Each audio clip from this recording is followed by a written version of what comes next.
All right, let's just dive right in. Today, we're going to try and unpack one of the most famous, most radical, and honestly, most beautiful poems in American literature, Walt Whitman's Song of Myself. We're going to break down some of the core ideas from the very beginning of the poem and see what they're all about. So, the poem just kicks off with this incredibly bold statement, I celebrate myself and sing myself. I mean, before we go any further, just think about that for a second. We live in a world that so often tells us to be humble, to put others first, but Whitman starts with the self. This line immediately makes you ask a pretty big question. What does it really mean to celebrate yourself? And look, this isn't just some catchy opening line. It was a total revolution in perspective for its time. You have to remember, poetry back then was usually about, epic heroes or big historical events or God. And here comes Whitman centering the entire universe on the individual I. He's not telling somebody else's story. He's basically saying that his own existence is worth singing about. And right away, he gives us his mission statement, so to speak. This isn't just going to be a song of self-praise. It's a promise to tell the truth in a new way, with complete, unfiltered honesty. He's consciously setting aside all the conventional wisdom, everything he's ever been taught. And he lays out the ground rules for this whole project right here. First off, this isn't a short-term thing. He's hoping to cease not till death. This is a lifelong commitment. He's putting creeds and schools in abeyance, which is a fancy way of saying he's hitting pause on organized religion and formal education to get to something deeper. He's going to speak at every hazard, no matter what the consequences are. And it's all going to be powered by nature without check, with original energy. We're talking raw, unfiltered, primal expression. So, how does this grand celebration of the self actually begin? You might expect some heroic act, right? But nope, it begins with this. He says, I loaf and invite my soul, I lean and loaf at my ease, observing a spear of summer grass. The act of loafing, just being idle, chilling out, and paying attention, that's the core of his philosophy. Celebration, for him, isn't about what you accomplish. It's about the simple, profound act of just being here and noticing the world.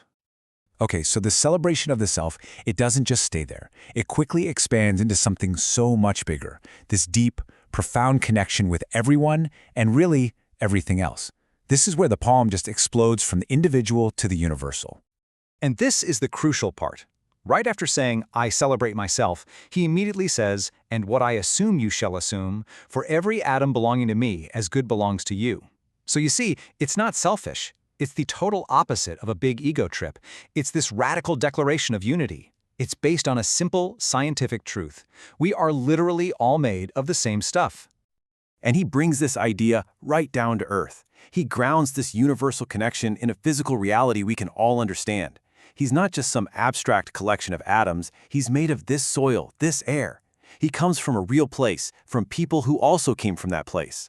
He's showing us that our connection to everything isn't some mystical, far-out idea. It's tangible. It's in the very ground beneath our feet.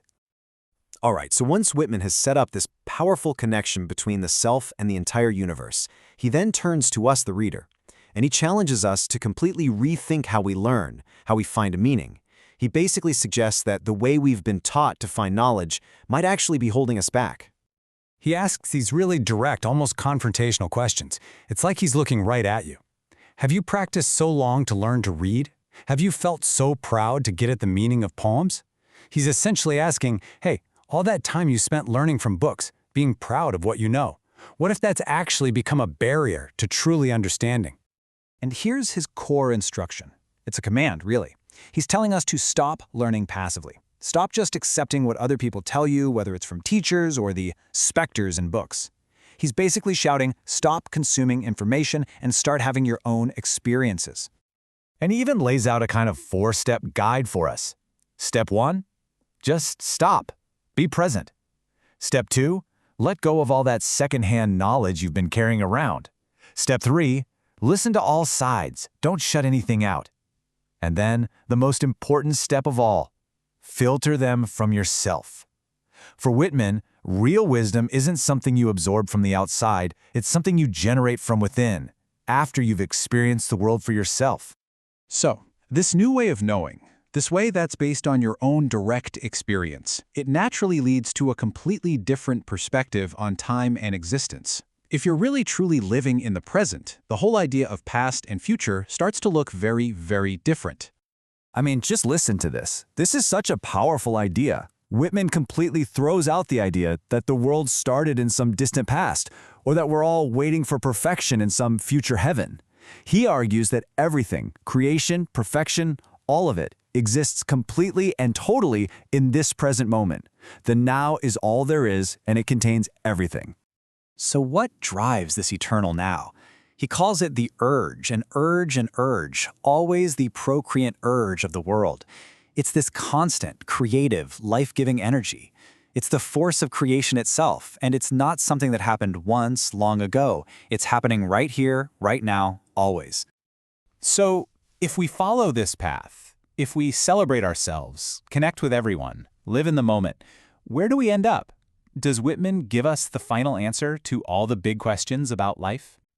Well, no, he doesn't. And that is exactly the point. After all of this incredible observation and connection, he doesn't arrive at some neat little conclusion. He arrives at a state of pure awe. I and this mystery, here we stand. He doesn't try to solve the mystery of existence. He just stands with it, comfortably, as if it's a companion. And that's the ultimate takeaway here. Fulfillment isn't about figuring everything out. It's found in the full, sensory experience of just being alive. He says it so simply. I am satisfied. I see, dance, laugh, sing. The whole point of life isn't to get to the answer at the end. The point is the seeing, and the dancing, and the laughing, and the singing along the way. And he leaves us with this final amazing question.